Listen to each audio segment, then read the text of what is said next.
In the winter of 1896, workers renovating the abandoned East Wing of St. Mary's Hospital in Rochester, New York, discovered something that would haunt the city for decades. Behind a bricked-up wall, they found 17 tiny skeletons, each no larger than a man's hand, wrapped in decaying hospital linens and stuffed into wooden crates like discarded refuse. What they had uncovered was the legacy of nurse Margaret Whitmore, a woman whose name would become synonymous with one of America's most chilling medical scandals.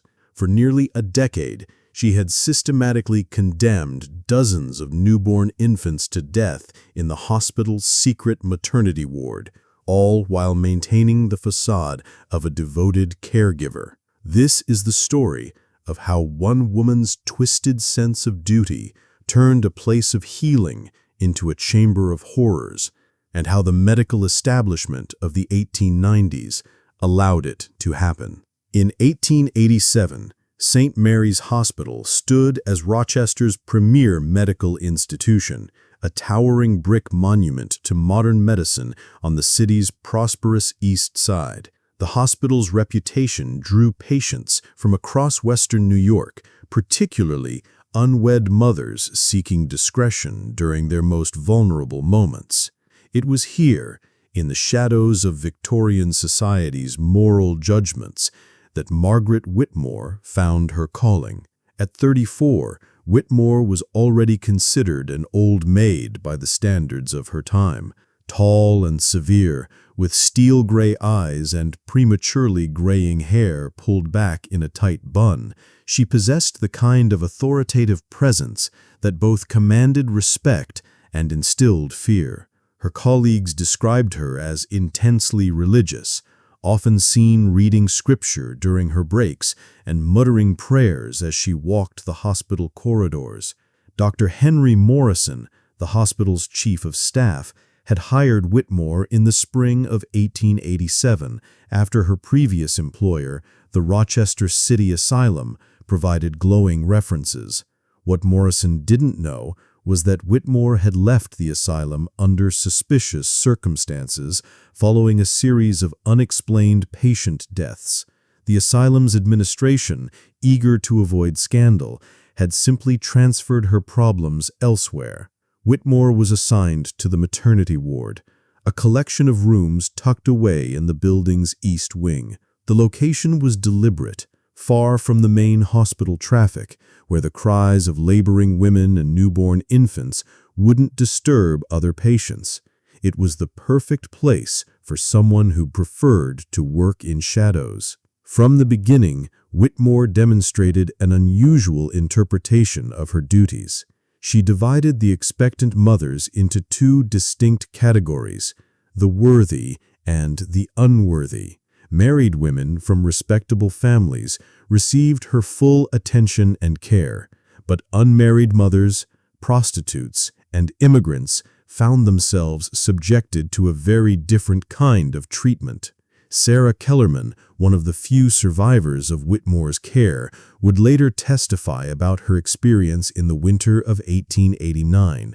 19 years old and pregnant out of wedlock, Sarah had been brought to St. Mary's by her desperate family. She recalled Whitmore's first words to her, "Another sinner's burden for me to bear. We'll see if God sees fit to bless this unholy union." What happened next would become Whitmore's standard procedure for the unworthy. After difficult and deliberately prolonged labor, Whitmore believed suffering was necessary for redemption. Sarah gave birth to a healthy baby boy, but instead of placing the infant in her arms, Whitmore whisked the child away, claiming he needed special attention. Sarah never saw her son again. When she asked about the baby's condition, Whitmore would only say that God had reclaimed him. The official hospital record listed the cause of death as respiratory failure, a diagnosis that would appear with disturbing frequency in the maternity ward's files during Whitmore's tenure. Dr. Morrison, preoccupied with the hospital's more profitable surgical cases, rarely visited the maternity ward. When he did make his rounds, Whitmore would present him with neat, organized reports showing acceptable mortality rates and satisfied patients. What he didn't realize was that Whitmore had been systematically falsifying records, hiding the true scope of the deaths occurring under her watch. The nurse had developed an elaborate system of deception.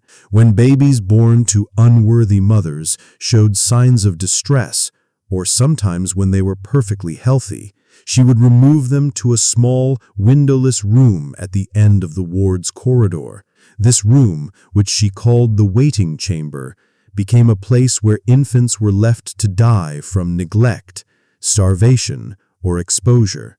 Whitmore justified her actions through a twisted interpretation of Christian doctrine.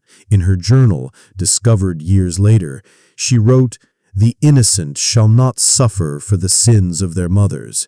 Better to send these souls to heaven's embrace than allow them to grow in corruption and wickedness. I am merely God's instrument in this holy work." The journal, filled with meticulous records of her victims, revealed the scope of her crimes. Between 1887 and 1896, she had deliberately caused the deaths of at least 43 newborn infants. Each entry included the mother's name, the circumstances of birth, and Whitmore's justification for the child's mercy. As word spread through Rochester's working-class neighborhoods about the high infant mortality rate at St. Mary's maternity ward, some families began seeking care elsewhere. But for many unmarried women, with nowhere else to turn, the hospital remained their only option. They arrived desperate and left broken, never knowing that their children had been murdered by the very person entrusted with their care. The truth began to unravel in the summer of 1895, when a young Irish immigrant named Bridget O'Malley survived her encounter with Whitmore and lived to tell her story. Unlike other victims, Bridget possessed a fierce determination and the support of Rochester's growing Irish community. When Whitmore attempted to take her newborn daughter away under the pretext of necessary care, Bridget fought back. She screamed, clawed, and bit until other hospital staff came running. In the chaos that followed, several nurses witnessed Whitmore's rage-filled reaction and began to question the unusually high number of infant deaths in their ward. Dr. Eleanor Hayes, one of the few female physicians at St. Mary's, had long harbored suspicions about Whitmore's methods. She began conducting her own investigation, secretly reviewing patient records and interviewing families who had lost children under the nurse's care. What she discovered horrified her. Dr. Hayes documented case after case of healthy infants who had mysteriously died within hours of birth, all under Whitmore's direct supervision. The pattern was undeniable, but when she brought her concerns to Dr. Morrison, he dismissed them as the jealous accusations of a woman trying to undermine a dedicated nurse.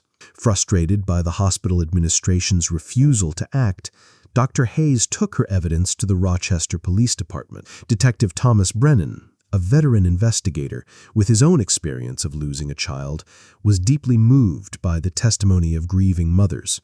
He launched an unofficial investigation that would eventually expose the full extent of Whitmore's crimes. The breakthrough came when Detective Brennan convinced a maintenance worker to give him access to the maternity ward's waiting chamber. What he found inside defied description. Medical equipment caked with dried blood, soiled infant clothing stuffed into corners, and the unmistakable stench of death permeating the windowless space. But the most damning evidence was Whitmore's journal, hidden beneath loose floorboards. The neat, methodical entries revealed not only the extent of her crimes, but also her complete lack of remorse. One particularly chilling passage read, "Today I delivered 3 souls from earthly torment. The first, born to a woman of the streets, barely drew breath before I eased his passage. The second and third, twins born to an Italian girl, who could not even speak proper English, followed their brother to paradise within the hour." When confronted with the evidence, Margaret Whitmore showed no emotion. Standing in the hospital corridor where she had committed her crimes, she simply stated, I have done God's work. History will vindicate my actions when society realizes the burden I lifted from their shoulders. The trial of Margaret Whitmore became a sensation that gripped not only Rochester, but the entire nation. Newspapers from New York to San Francisco covered every detail of the proceedings, with many questioning how such atrocities could occur in a modern hospital. The case highlighted the dangerous lack of oversight in medical institutions and the vulnerability of society's most marginalized members. Prosecutor James Mitchell presented a methodical case built on Whitmore's own journal entries, testimony from surviving mothers, and the physical evidence found in the hidden room. The defense, led by attorney Robert Sterling, attempted to portray Whitmore as a deeply religious woman, driven to mental breakdown by the moral decay she witnessed daily. The defense strategy backfired spectacularly when they called Whitmore to testify in her own defense. On the witness stand, she calmly explained her actions as necessary interventions to prevent the corruption of innocent souls. Her complete lack of remorse and her twisted justifications horrified the jury and sealed her fate. Dr. Morrison, who had unknowingly enabled Whitmore's crimes through his negligence, testified that he had never suspected the nurse's true nature. His reputation never recovered from the scandal, and he resigned from St. Mary's Hospital before the trial concluded.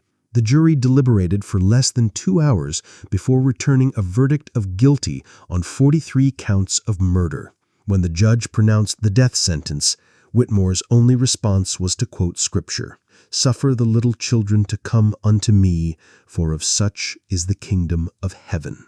Margaret Whitmore was executed by electric chair on March 15, 1897, at Auburn State Prison. She spent her final months in solitary confinement, writing religious tracts that attempted to justify her actions as divine mercy. Prison chaplain Father Michael O'Brien later described her as the most unrepentant individual he had ever encountered. The scandal at St. Mary's Hospital led to sweeping reforms in medical oversight and patient care standards across New York State. New regulations required multiple medical professionals to be present during high-risk procedures, mandatory second opinions for infant deaths, and regular inspections of hospital facilities by state health officials. The families of Whitmore's victims struggled to find closure in the aftermath of the trial. Many mothers blamed themselves for trusting their children to such a monster, while fathers grappled with their inability to protect their families. Support groups formed within Rochester's immigrant communities, providing comfort to those whose losses had been dismissed by broader society. Sarah Kellerman, who had lost her son to Whitmore's mercy, became an advocate for unwed mothers' rights. She established a home for single pregnant women that provided both medical care and emotional support, ensuring that no woman would face such vulnerability alone again.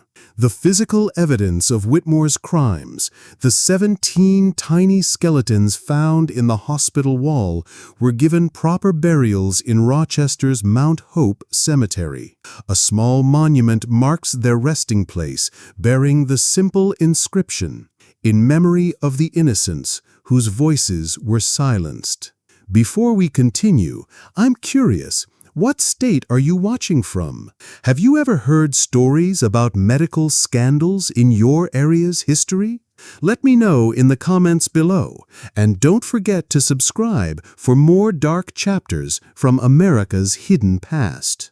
Dr. Eleanor Hayes, whose investigation had helped expose Whitmore's crimes, went on to establish new protocols for maternity care that emphasized both medical excellence and compassionate treatment, regardless of a patient's social status. Her work became a model for hospitals across the country and helped restore some measure of trust in medical institutions. The St. Mary's Hospital building still stands in Rochester today, though it has long since been converted to office space. Local legends claim that the East Wing, where Whitmore conducted her murderous activities, remains haunted by the cries of the children who died there. Security guards report unexplained sounds in the early morning hours, soft whimpering that seems to come from empty rooms. Historians continue to debate how many infants actually died at Whitmore's hands. The official count of 43 represents only those documented in her journal, but investigators suspected the true number was much higher. Records from the hospital's early years were incomplete, and some evidence may have been destroyed in a suspicious fire that occurred shortly after Whitmore's arrest. The case of Margaret Whitmore raises disturbing questions about the intersection of religious extremism and medical authority. Her ability to operate undetected for nearly a decade reveals the dangerous consequences of unchecked power within healthcare institutions. How many other Margaret Whitmores operated in hospitals across America during this era of limited oversight and social prejudice? Perhaps most chilling is the realization that Whitmore genuinely believed she was performing acts of mercy. Her journal entries reveal a woman completely convinced of her moral righteousness, viewing herself as an agent of divine justice rather than a cold-blooded killer.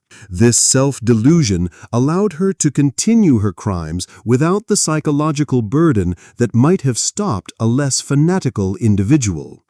The victims of her mercy were society's most vulnerable, the children of unmarried mothers, immigrants, and sex workers.